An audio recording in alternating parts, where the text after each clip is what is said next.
Yes. Hello. Hello, everyone. Good evening from the Philippines and good day wherever you are watching us from.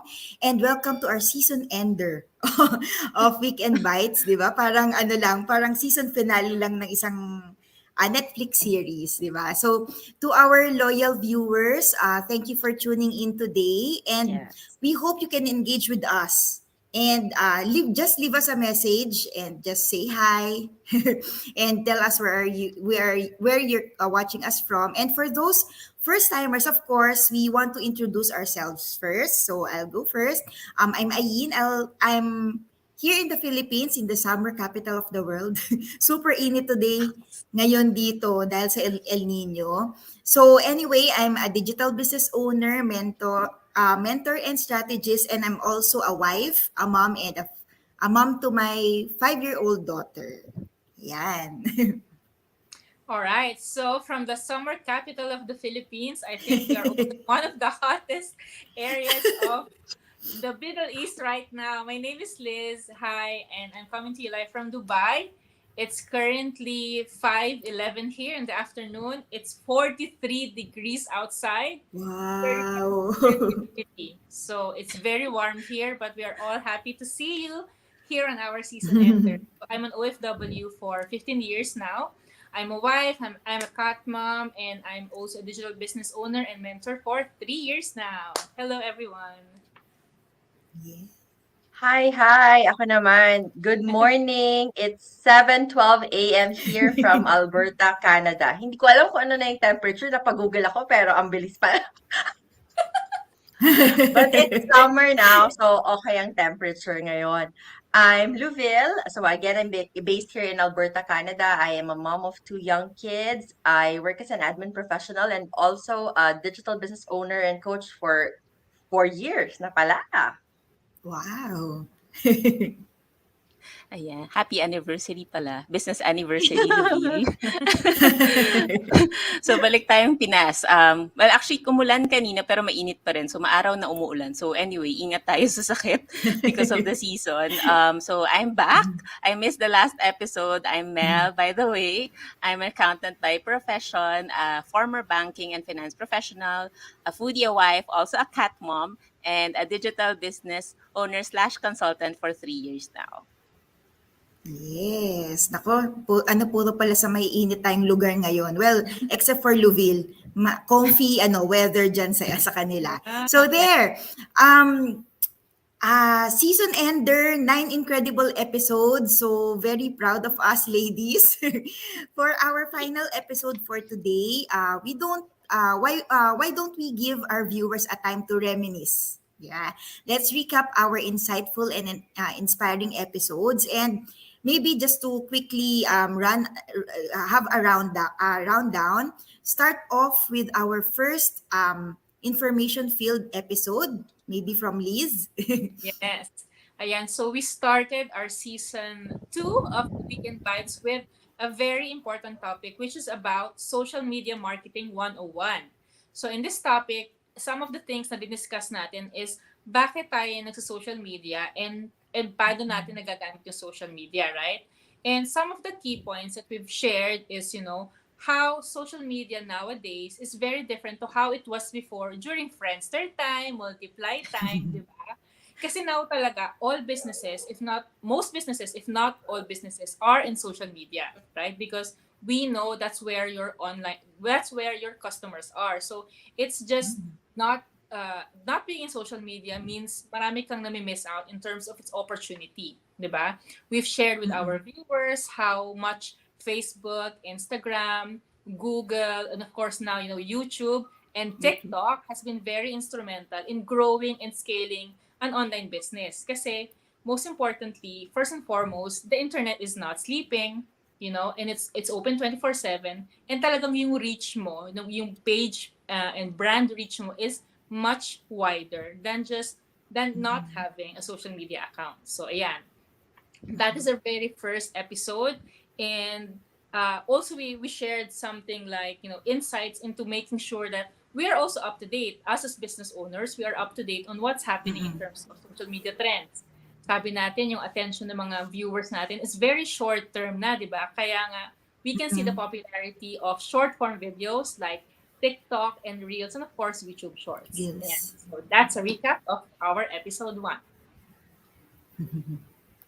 Ano muna yung Friendster and Oh multiply? my gosh. Wow. Ay, wow. Wow. Wow. Kasi nasa threads na ang mga Bata. tao ngayon eh. What Friendster? Oh, trends. Friends, Yes. Becky naman Oo. dyan. Yes. Hindi, wala pa ako dun. Testimonial. Joke lang yun. Then episode 2, we talked about naman yung mga characteristics ng successful entrepreneur. So we mentioned the first one is having vision, having commitment dun sa goals mo. Kailangan meron kang strong why, you know how, your, kung saan ka huhugot, diba? And then you motivate yourself. Hindi yung you're waiting for other people to boost you up, to motivate you. Kasi when you're in business for yourself talaga, kailangan ikaw din yung magdidiscipline sa sarili mo eh, 'di ba? You don't have a manager or a supervisor or a boss. Ikaw 'yon. Ikaw lahat 'yon. So kailangan talaga ng commitment ng discipline. We also talked about the other characteristic of having a growth mindset, 'di ba? Na open ka to learning, you're constantly learning, constantly evolving, ganyan. Nagta-transform ba? Hindi mo nililimitahan yung sarili mo to things that you already know or dito lang ako sa comfort zone ko. Hindi. Dapat you're willing talaga to grow together with your business. We also mentioned na dapat risk tolerant ka. Well, at a certain extent, risk tolerant, no? Hindi yung lagi kang tukot. And resourceful. We talked about being resourceful, adaptable, especially with the changing business climate. Na-mention nga ni Liz na businesses are now online. At least meron silang social media presence. Not necessarily naman but selling online or doing their services online, but they have an online presence. Kasi people are now online. So we have to adapt to the needs of our market, of our customer. And another characteristic that we mentioned is resilient, diba? Kasi it's not gonna be a walk in the park or else lahat na tayo, diba? Overnight, milyonaryo na, bilyonaryo na, no? Oo. You have to be, may pumapasok dito sa aking maliit na bata. Okay. Yeah, so resilient na hindi ka agad susuko. Which brings us to the first one your vision, your commitment, your motivation. So, all these characteristics, it just boils down to your purpose. Bakit ka nandito? Ano yung gusto mo for this business, for your business? So, there you go. Ayan. Episode 3 naman. Eto, hindi successful yung camera ko dito. So, it's all part of, learning as you go. But it was a good episode overall kasi we had a guest, a full-time nurse manager, si Precious. She helped us share what we need to consider before doing a side hustle. Kasi it's natural for people to feel intimidated with something new, something that's unfamiliar, di ba? So, on this episode, we shared like a checklist on what to consider before you jump on to an online business or whatever side hustle it is. First and foremost, I think we mentioned that it has to be legitimate. Syempre, hindi ka papasok sa anything that's illegal, right? You wouldn't want to put your reputation at Yes. risk. Secondly, it should be something worth your time and effort in terms of profits, di ba? Hindi yung effort ka ng effort, tapos kumbaga yung return sa'yo, sobrang liit ng laman. So parang ba't ka pa nag-side hustle, di ba, to supplement your income? And then third, it should be flexible and adjustable according to your current situation. Kasi a side hustle is supposed to be a side hustle lang for the meantime until it's actually able to supplement your income and fully cover your let's say employment income and be able to quit your job. So those are, I think, the 3 top checklist items. I wouldn't share the rest of the items because mas okay na panoorin nila yung replay. But I think those are the top 3 items that Yes. you need to consider before doing a side hustle. Yes, ayan. Thanks for the recap, Mel, for the third episode. And for our fourth episode naman, we gave tips, kasi December to, we gave big tips for busy entrepreneurs on how they can enjoy and not to get overwhelmed during the December holiday season. So we shared the importance of proper scheduling and delegating, setting boundaries, and just enjoying what you have achieved so far in the business. Kasi we all know it shouldn't be all work, right? And holiday should be enjoyed and spent with their families and loved ones. Actually, itong episode na to very applicable din, not just on holidays, di ba? But ngayon, mapapanahon na din kasi alam mo naman July and we are already entering the Burr months and Filipinos have the December pala. have the longest holiday season. Oh, yun. Yun ang episode number 4. Ayan. Okay, so I think now we can proceed to looking at what we discussed on episode 5, which was, I think Loville will gonna talk about, right, Loville? Episode number 5? Yep, yep. So, dahil tapos na ang holiday, sorry ngayon, nag-episode 4 tayo, no? Yes. New Year na. New Year na, we talked about how to make your New Year's goals stick, no? Ako, aminado ako na hanggang ngayon, struggle to for me. So, maganda rin na pag January, nag-start ka with your goals, with your resolutions, and also mid-year, di ba? May mid-year check, no? Napapanahon din yan. So, 4 tips on how to stick to your New Year goals. We mentioned about keeping them smart, di ba?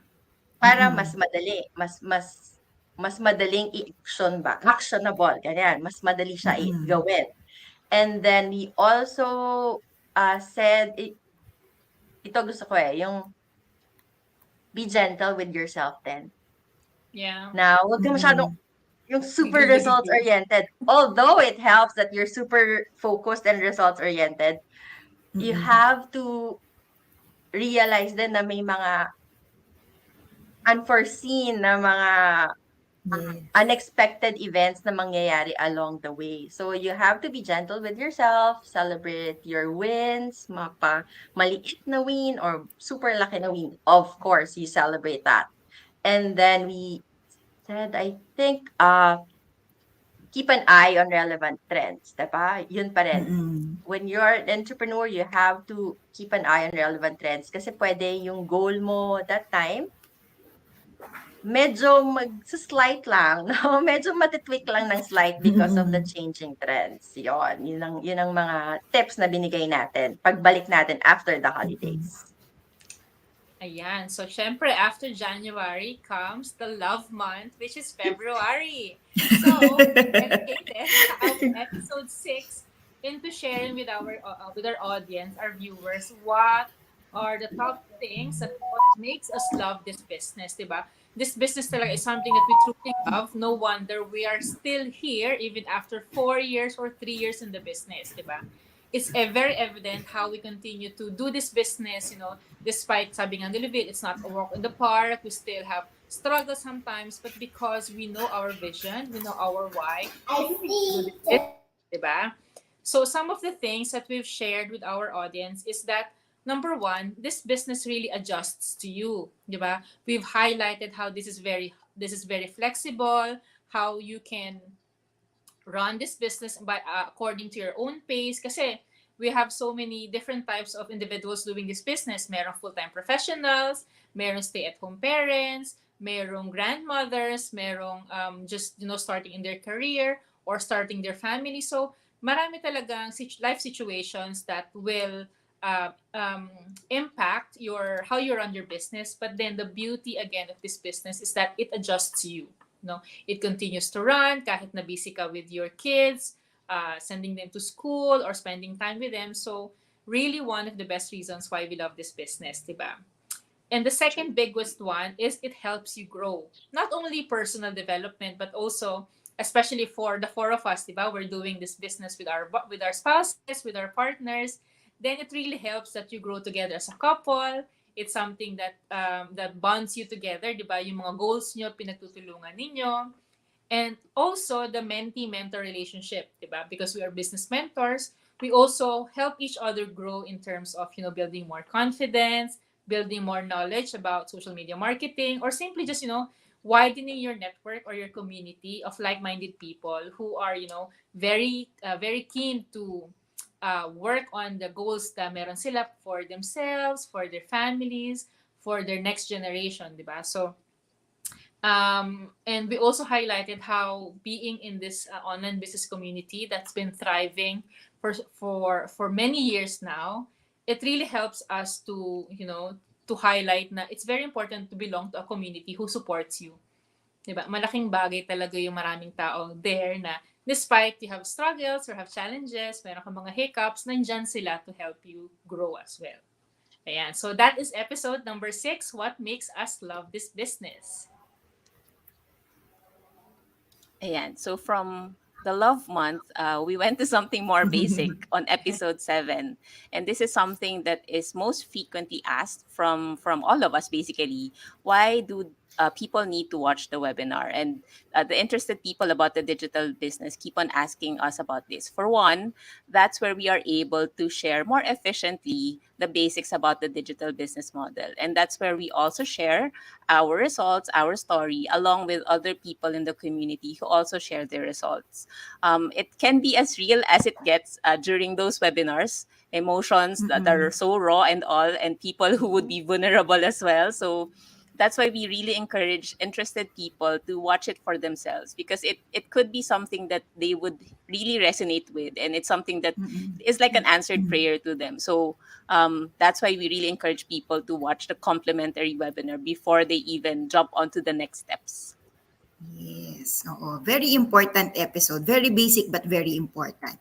And for our last episode, one of my favorite episodes this season kasi last May, di ba? O parang umiikot tayo sa calendar eh. Last May, we celebrated Mother's Day with our superwoman mompreneur guests, si Mommy Christine and Mommy Annie.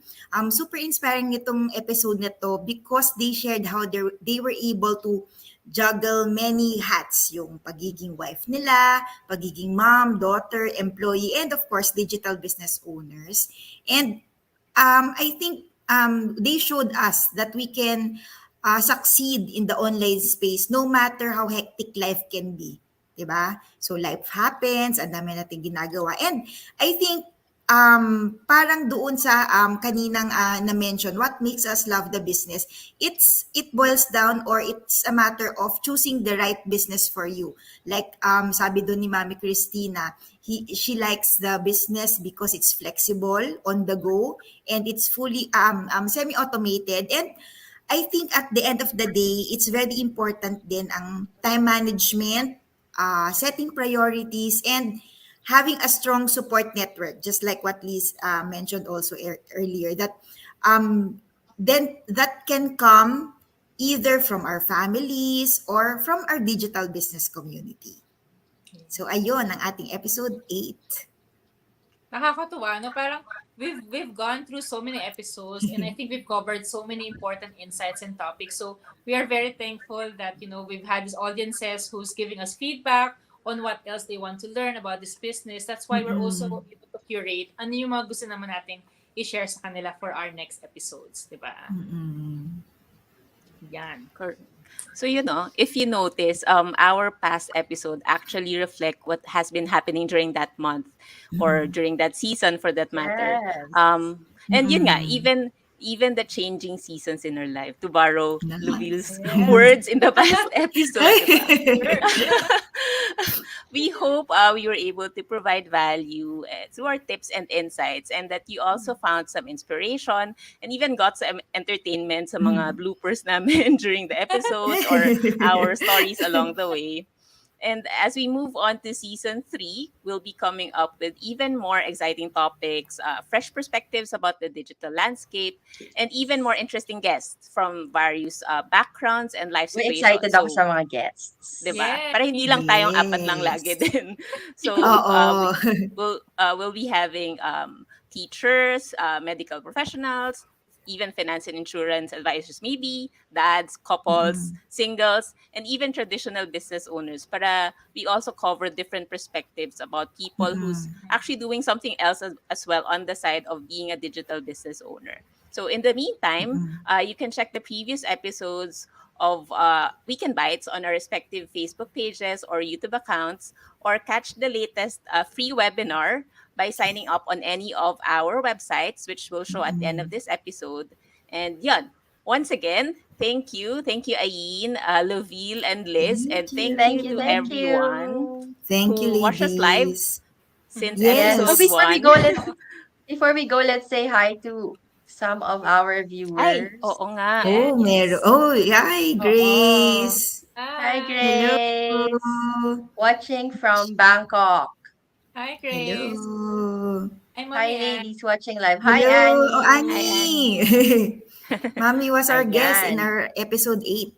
Yes. Yes. Very informative Very topics. informative topic. There you Yes. go. So if you missed our previous episodes, do catch the replay. They're readily available on our respective pages. And then that's it. Signing off for now. This has been Vegan na ba dapat? well, flight attendant. O, pwede rin natin guest pala yun. Okay. Oo. So, this has been Weekend Bites Season 2, your go-to weekend guide on digital biz and more. See you on Season 3. 3, Bye, Yes. yes. Thank everyone. you. Thank you. Bye-bye. Bye. Bye.